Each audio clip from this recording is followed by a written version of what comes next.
बगलामुखी बगलामुखी पीताम्बरधारि बगलामुखी बगलामुखी बगलामुखी पीताम्बरधारि बगलामुखी बगलामुखी देवी बगलामुखी। जय जगन्माता देवी बगलामुखी। ओं क्रीं बगलामुखी सर्वदुष्टानां वाचं मुखं पदं स्तंभयं जिह्वान् कीलय बुद्धिमनीषय क्रीं ओं स्वाहा।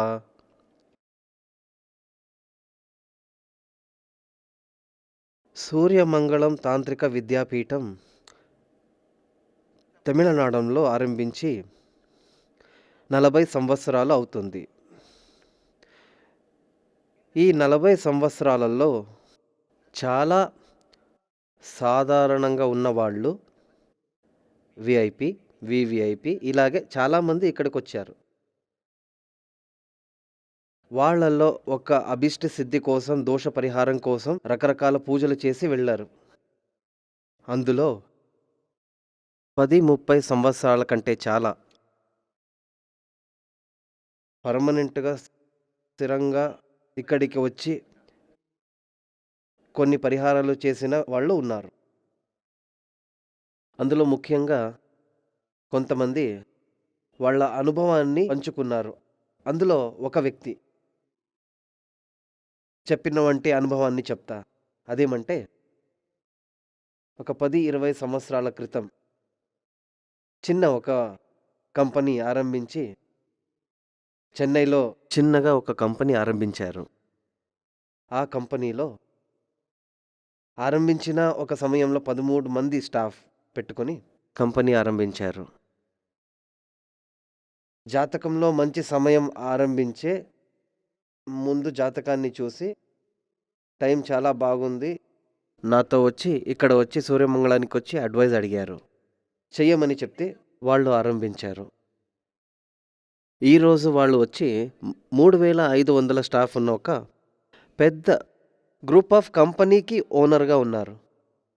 ఆ ఫ్యామిలీ చాలా కంపెనీలు ఉన్నాయి, 2-3 స్టేట్లలో ఉంది. దానికి ఒక్కటి వాళ్ళ ఒక జాతకమే దానికి ముఖ్య కారణం.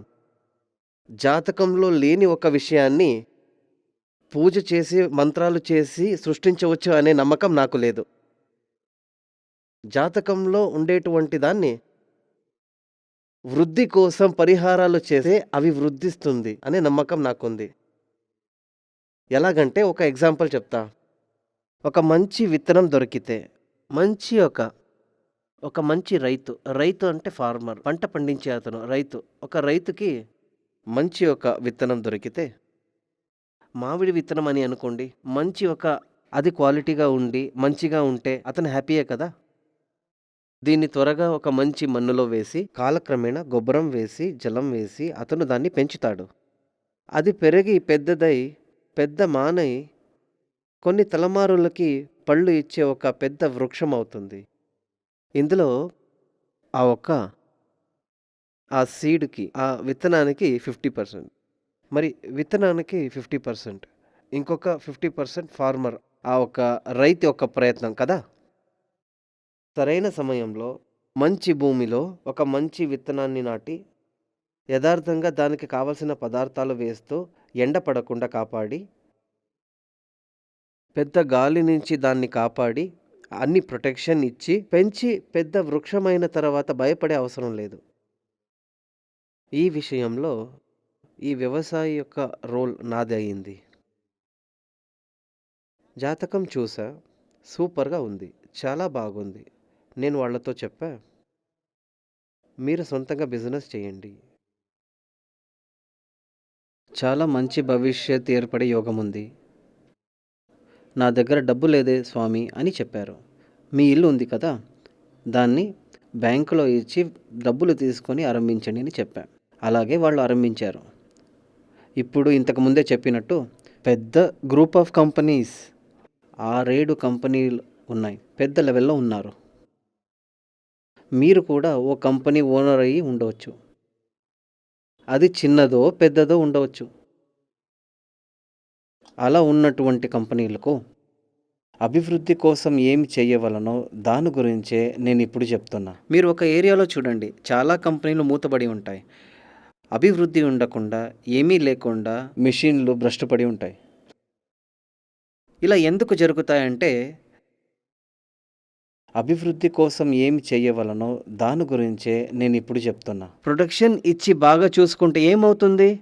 విత్తనం మంచిగా ఉన్నా కూడా కాలక్రమేణా దానికి కావాల్సిన ప్రొటెక్షన్ ఇవ్వకపోతే, నీళ్లు పోయకపోతే, చూసుకోకపోతే అది నశించిపోతుంది కదా.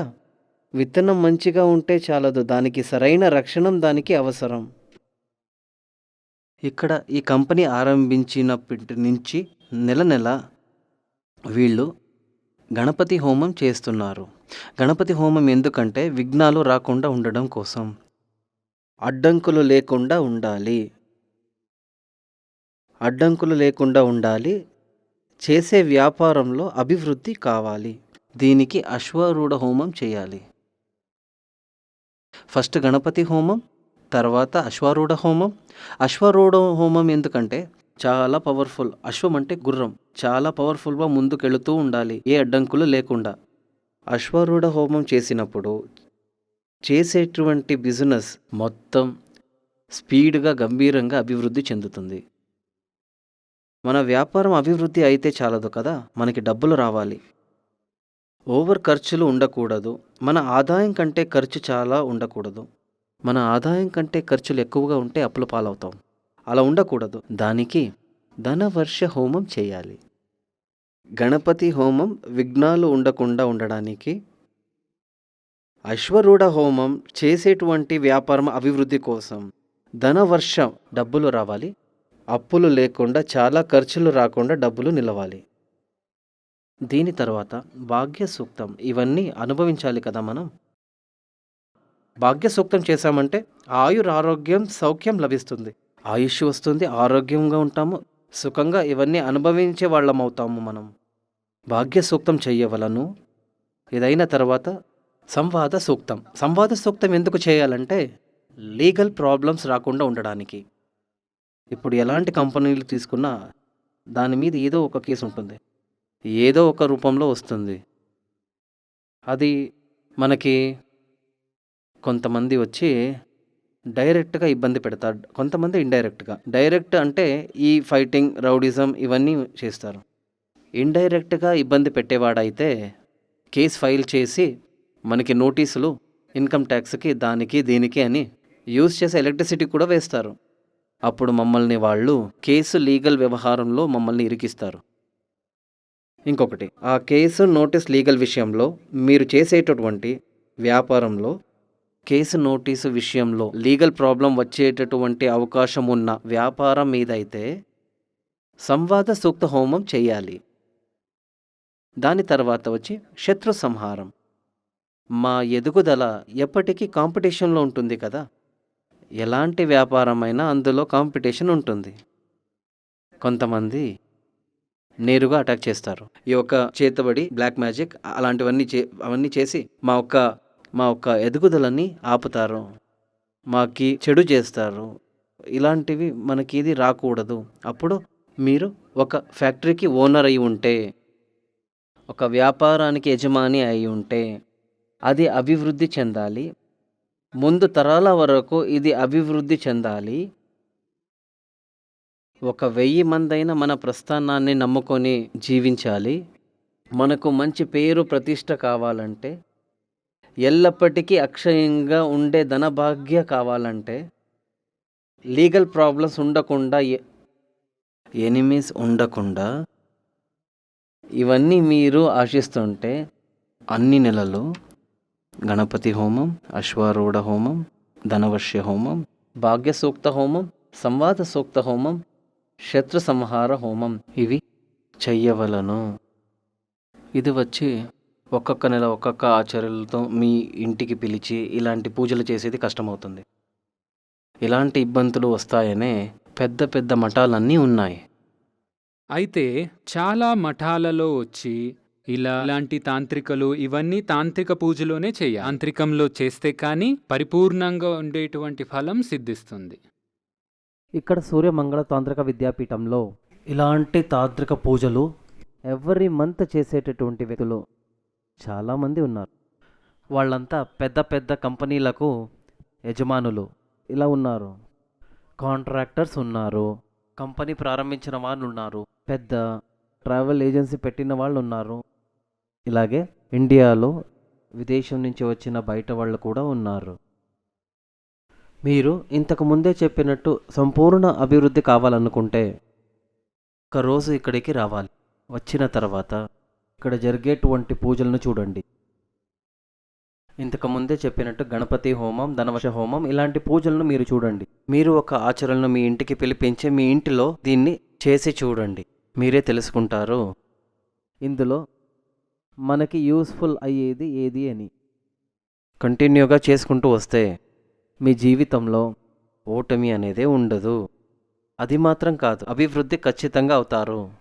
ఇక్కడ దీన్ని అనుభవించిన వాళ్ళు చాలామంది ఉన్నారు. ఆచార్యులు కాకుండా ఇక్కడికి వచ్చి చాలా ఏండ్ల నుంచి పూజలు చేస్తున్నటువంటి భక్తులు, వాళ్ళతో కలిసి మాట్లాడి చూడండి. వాళ్ళు తమ ఒక అనుభవాన్ని చెప్తారు. అందరూ మనం జీవితంలో ముందుకు రావాలి అనే లక్ష్యం ఉంటుంది కదా. మనకున్న ఆయుస్సు తక్కువే. ఉన్నటువంటి ఆయుస్సును మ్యాక్సిమం మన జీవితాన్ని ఎంజాయ్ చెయ్యాలి. మనం బ్రతికున్నప్పుడే స్వర్గ సుఖభోగాలన్నిటినీ అనుభవించాలి. దాన్ని అనుభవించాలంటే ఆయుస్సు ఉండాలి, ఆరోగ్యం ఉండాలి, ధనం ఉండాలి. ఇవన్నిటినీ ఇచ్చేది మనం చేసేటి పరిహార ధర్మలే. జాతకంలో అలాంటి యోగాలు ఉన్నాయి, కానీ అడ్డంకులు తొలగిస్తే దోషాలన్నీ పోయి యోగాలు వచ్చి మమ్మల్ని చేరుతుంది. అలాగని పరమ దరిద్ర యోగమున్న ఒక్కడికి 1000 ధనభాగ్య హోమాలు చేసినా అది వర్కౌట్ అవ్వదు. అది ఇక్కడ వచ్చినప్పుడు ఇక్కడ ఉన్న వాళ్ళే చెప్తారు, ఈ యొక్క జాతకం ప్రకారం మీరు ఏం చేసినా ప్రయోజనం ఉండదు. నీ యొక్క జీవన పర్యంతం కష్టపడే నీ జీవనాన్ని గడపాలి.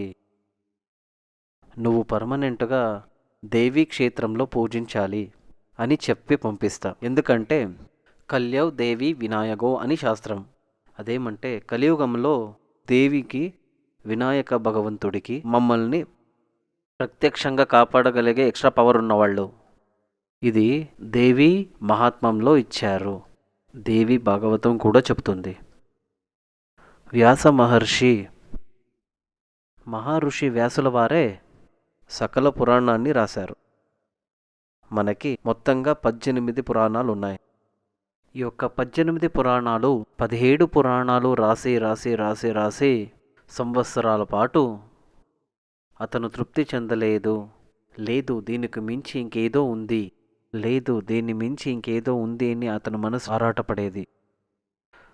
చివరికి సాక్షాత్ మహాదేవుడితో శివుడి ముందు వెళ్ళి నమస్కారం చేసి, హే భగవాన్, 17 పురాణాన్ని రాశాను కానీ నాకు తృప్తి లేదు. నా మనసులో దీన్ని మించి ఇంకా ఏదో ఉంది అని సంశయం వెంటాడుతుంది. అది ఏమి అని తెలియాలి. అప్పుడు మహాదేవుడు అడిగాడు, ఇందులో కావలసినదన్నీ రాశావు కదా? లేదు, నా ఒక్క దాహం తీరాలి, నా ఒక్క జ్ఞానంకున్న దాహం తీరాలి. భూమిలో ఉన్న జనాలకు కలియుగంలో ఇదైనా కాపాడుతుందని వాళ్ళకి నేను చెప్పాలి. అప్పుడు మహాదేవుడే కరుణించి సాక్షాత్ పరాశక్తియే ఉపదేశించినదే దేవీ భాగవతం. ఆ ఒక్క దేవీ భాగవతమే మనకున్న 18 పురాణంలోనే టాప్ అయినది. ఆ దేవీ భాగవతంలోనే చెప్పేది కల్యవ్ దేవి వినాయగౌ. కలియుగంలో మనుష్యుడు సంపూర్ణ దోష పరిహారాలు పొందాలంటే దేవి ఉపాసన చేయాలి, వినాయకుడి సేవ చేయాలి. ఆ జగన్మాతగా ఉన్నటువంటి పరాశక్తి బగళాముఖి రూపంలో సూర్యమంగళ తాంత్రిక విద్యాపీఠంలో నెలసి సకల దోషాలను మార్చి సర్వాభిష్టానాన్ని ప్రసాదించేందుకు మిమ్మల్ని పిలుస్తుంది. వచ్చి చూడండి, అనుభవాలు మీకే తెలుస్తుంది. జై జగన్మాత. దేవి బగళాముఖి సమస్త భక్తానాం సర్వాభీష్టం సాధయ సాధయ క్రీం ఓం స్వాహ. శ్రీ సూర్యమంగళం అద్వైత వేద విద్యాపీఠంలో తాంత్రిక పూజల్లో సిద్ధహస్తులైన ఎందరో ఆచార్యులు అమావాస్య, పౌర్ణమి రోజుల్లో ప్రత్యేక యాగాలు నిర్వహిస్తారు.